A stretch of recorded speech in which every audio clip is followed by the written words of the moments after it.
Selamat datang kembali di mata kuliah online atau materi manajemen organisasi.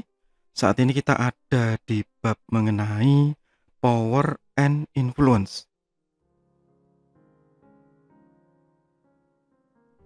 Jadi di sini yang dimaksud power atau kekuatan adalah kekuatan yang mempengaruhi seseorang atau peran seseorang di dalam sebuah organisasi. Dan kekuatan itu sebenarnya dimiliki oleh setiap manusia. Dan kekuatan itu tidak harus tidak harus selalu berupa fisik ya. Jadi tidak semua kekuatan yang di dalam definisi ini, khususnya di dalam ruang lingkup ini, tidak harus kekuatan dalam bentuk fisik. Jadi misalnya, apakah Anda kuat begitu? Kuat apa gitu ya? Kuat mengangkat eee, karung beras dengan berat 50 kilogram. Nah, apakah itu kekuatan begitu? Iya, itu kekuatan, kekuatan fisik atau mungkin kekuatan yang, dianggap tidak masuk akal. Misalnya menggunakan tongkat sihir gitu, terus Anda melihat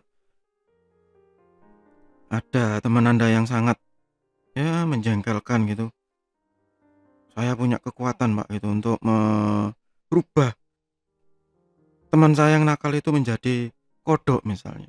Apakah kekuatan yang seperti itu? Atau kekuatan untuk mempengaruhi orang banyak? Sehingga bisa memilih Anda menjadi wali kota gitu. Kekuatan yang biasanya dimiliki oleh para politisi.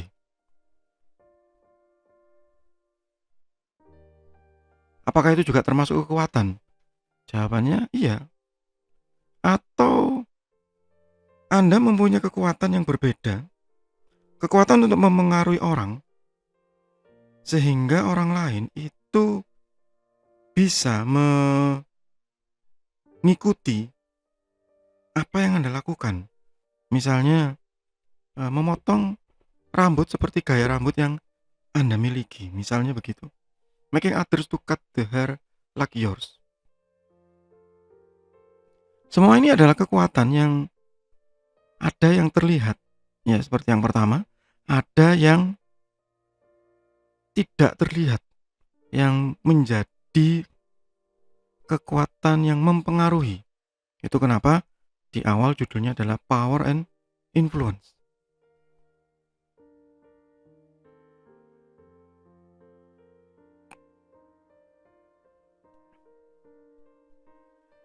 Secara teoritis definisi dari power adalah ability to get others to do what one wants them to do. Jadi di dalam ruang lingkup manajemen organisasi yang dimaksud dengan kekuatan adalah kemampuan untuk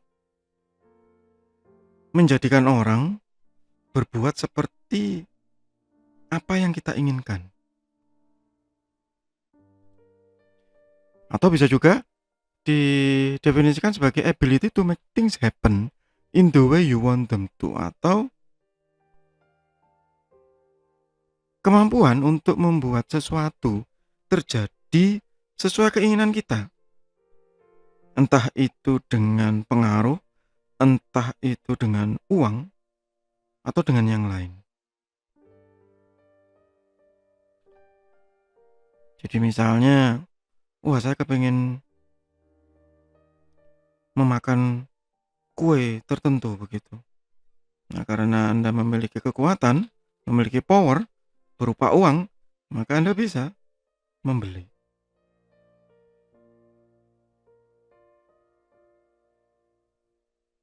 Membeli kue tersebut sesuai dengan apa yang Anda inginkan.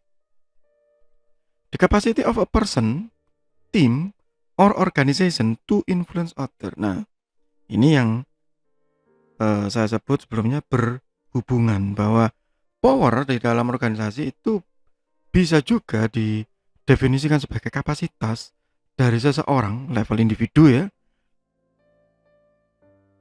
tim, level grup, atau organization, level organisasi untuk mempengaruhi yang lain.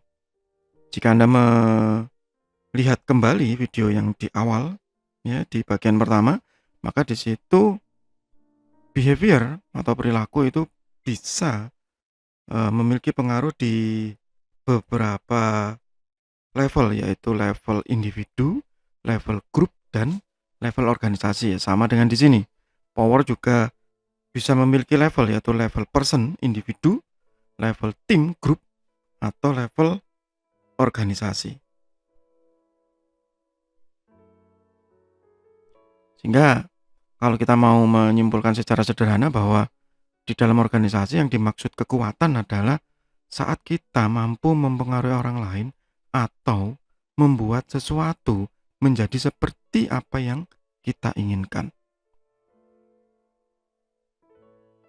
Kalau organisasi berarti itu mencapai tujuan dari organisasi tersebut. Kalau itu grup, kelompok, ya berarti tujuan dari kelompok tersebut. Kalau individu berarti ya apa yang diinginkan oleh individu tersebut. Sehingga pada akhirnya nanti kita akan memiliki beberapa jenis power atau kekuatannya. Yang pertama adalah interpersonal power.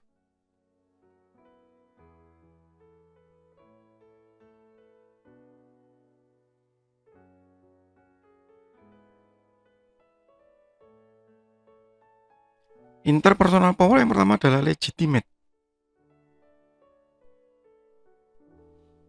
Legitimate ini power atau kekuatan yang dimiliki oleh seseorang karena, kalau saya bilang paling mudah adalah karena jabatannya, karena posisinya. A person ability to influence because of position. Example, ya, sebagai contoh misalnya sebagai presiden atau pimpinan, chairman, atau supervisor. Tetapi ada tetapinya, power yang bersifat legitimate ini itu memiliki keterbatasan, ya, memiliki keterbatasan. Keywords limited. Kenapa kok limited? Ya, karena jika power tersebut, position tersebut hilang, maka powernya hilang secara otomatis. Ya, sehingga kalau dia sudah nggak jadi pimpinan lagi, ya nggak ada yang peduli, begitu. Ya, nggak ada yang peduli lagi dengan dia. Itu legitimate power. Hanya karena dia memiliki posisi tertentu. Tetapi ingat, itu terbatas. Terbatas dengan waktu dan terbatas dengan posisi yang dimiliki. Kalau suatu saat dia turun posisinya, ya turun, begitu. Dia tidak akan memiliki power lagi, atau mungkin dia masih memiliki power tetapi tidak seperti sebelumnya.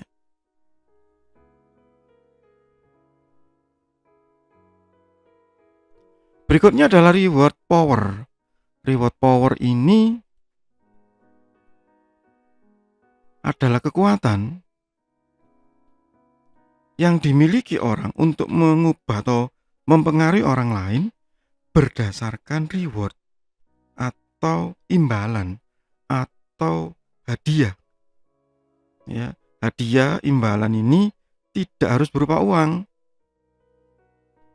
tetapi bisa juga berupa pujian, misalnya prize, appraisal, menaikkan sesuatu.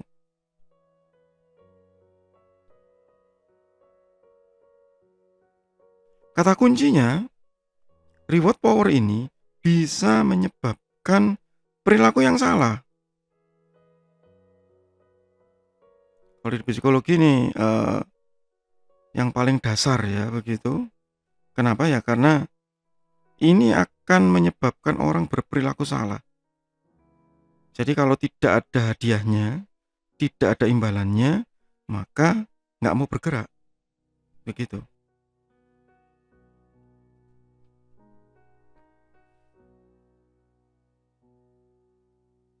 "Kok mau disuruh Mas?" Gitu ya, "Karena saya dikasih uang." Kemudian kalau, eee, tidak ada uangnya, tidak ada imbalannya, ya nggak mau. Nah begitu, itu, yang dimaksud dengan wrong behavior, ya. Sehingga kalau ada seseorang mau mengerjakan apa yang diinginkan oleh orang lain, ya dia mengerjakan itu karena ada imbalannya, ada reward-nya, ya. Itu, eee, reward power. Jadi yang pertama tadi legitimate karena posisinya, yang kedua adalah reward power karena imbalan yang diberikan. Itu untuk sementara di bab power and influence.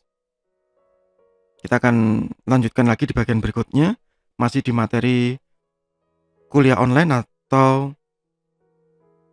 modul di manajemen organisasi. Semoga bermanfaat, tetap sehat, tetap semangat. Terima kasih.